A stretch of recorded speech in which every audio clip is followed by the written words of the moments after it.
আসসালামু আলাইকুম। মেঘলাস ওয়ার্ল্ডে সবাইকে স্বাগতম করছি। আমি মেঘ, ঢাকা থেকে বলছি।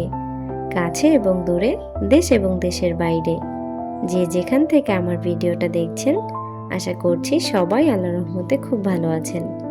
আমরাও আলহামদুলিল্লাহ খুব ভালো আছি। তো সব সময়ের মতো কিন্তু আজকেও আরেকটা নতুন ভিডিও নিয়ে চলে আসলাম। আশা করছি প্রতিদিনের মতো আজকের ভিডিওটা আমার আপু, ভাইয়া, আঙ্কেল, আন্টিদের কাছে খুব ভালো লাগবে। তো যাই হোক, আজকের ভিডিওটা কিন্তু রাত থেকে শুরু করেছিলাম। তো এই ভিডিওটা ছিল রাতের 12:30টার দিকের। তো এটা হচ্ছে আমার বার্থডে ছিল। অনেকে হয়তো চিন্তা করতেছেন যে কিছুদিন আগে তো একটা কেক কাটলো, আবার কেন কেক কাটছে। তো সিয়ার বার্থডে ছিল 14 তারিখে আর আমার বার্থডে হচ্ছে 30 তারিখে। তো এই কারণে আমাদের কিন্তু এক মাসে 2টা বার্থডে পড়ে যায়। তো এই কেক আর যে বার্থডে গিফট, এটা কিন্তু সিয়ার পাপার একটা কি বলবো, এটা নিয়ে যে এত বড় কাহিনী হয়ে গেছে আমি নিজেও জানি না। আর উনি কখনো সারপ্রাইজ করতে পারে না, সবসময় ধরা খেয়ে যায় আমার কাছে। কিন্তু এই প্রথমবার সে তার উদ্দেশ্য সফল করতে পেরেছিল, আমাকে না জানিয়ে এত কিছু করেছে। তা আমি সবসময় যেখান থেকে কেক অর্ডার করি সেও কিন্তু চালাকি করেছে।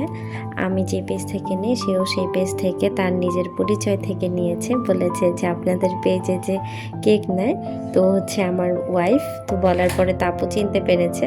তো আপু আমাকে কিছু জানায়নি, সেও কিছু জানায়নি। তো যাই হোক, কেকটা কিন্তু অবশেষে সে অর্ডার করতে পেরেছিল। তারপর সে তো বলেছে যে 29 তারিখ রাতে 12টা বাজে ওনার লাগবে। তো আপুও বলেছে ঠিক আছে দিতে পারবো। কিন্তু ওই দিন যে এত বৃষ্টি ছিল, ঢাকার মধ্যে পানি জমে গেছে রাস্তায়, কোনো ডেলিভারি ম্যান পাচ্ছিল না আপু। তো ওনার সাথে কথা বলছিল বারে বারে যে ভাইয়া আমি কিভাবে পাঠাবো, কোনো ওয়ে পাচ্ছি না।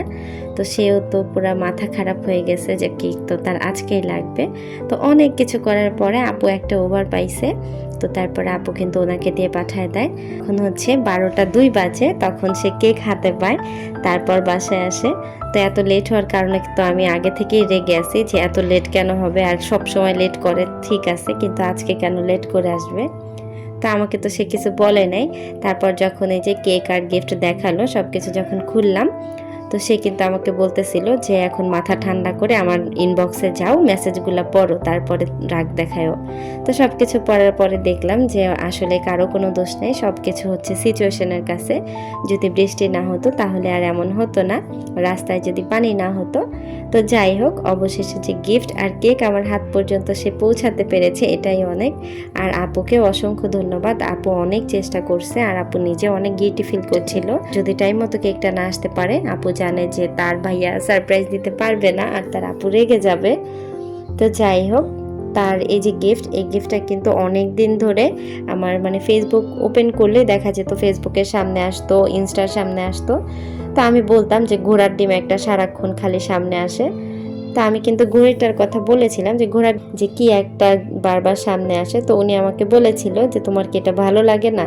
তা আমি বলছি যে ভালো লাগবে না কেন, ভালো তো লাগেই, কিন্তু সবসময় সামনে আসে এটা।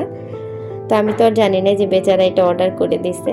তো যাই হোক, আমার কাছে তো বেশ ভালো লেগেছে। আমার আপু, ভাই, আঙ্কেল, আন্টিরা তোমাদের কাছে কেমন লেগেছে তোমরা কিন্তু জানাবে।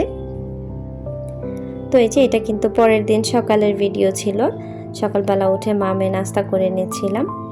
তো এই যে নাস্তা করতে করতে আবারও সেই পুরনো কথাটি বলছি, আমার ভিডিওটার এই পর্যন্ত। যে সকল আপু, ভাই, আঙ্কেল, আন্টিরা চলে এসেছেন, এখনও একটা লাইক করতে ভুলে গিয়েছেন, তারা প্লিজ একটা লাইক করে আমার ভিডিওটা কন্টিনিউ করুন।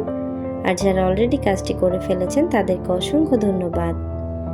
আর যারা আজকে প্রথম আমার চ্যানেলটি ভিজিট করছেন, আমার ভিডিওর কোনো অংশে যদি আপনার কাছে ভালো লেগে যায়, আপনি চাইলে আমার চ্যানেলটাকে সাবস্ক্রাইব করে নিতে পারেন আর পাশে থাকা বেল আইকনটা প্রেস করে দিতে পারেন। এতে করে যখনই আমি ভিডিও ছাড়বো আপনার কাছে নোটিফিকেশান পৌঁছে যাবে। আর আপনি যদি চান আপনার সময় এবং সুযোগ মতো ভিডিওটা দেখে নিতে পারবেন। তো যাই হোক, নাস্তা করে কিন্তু দুপুরের পরে আমি মামে বের হয়ে গিয়েছিলাম, আমাদের বাসায় গিয়েছিলাম।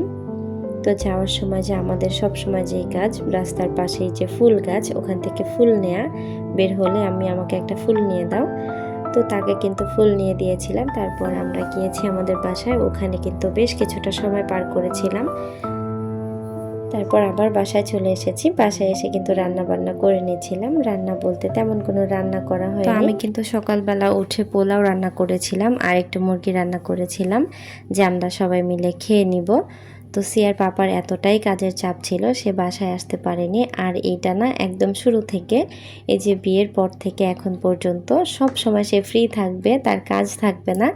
যেই দিন আমার বার্থডে হবে ওই দিনই তার কাজের চাপ পড়ে যাবে।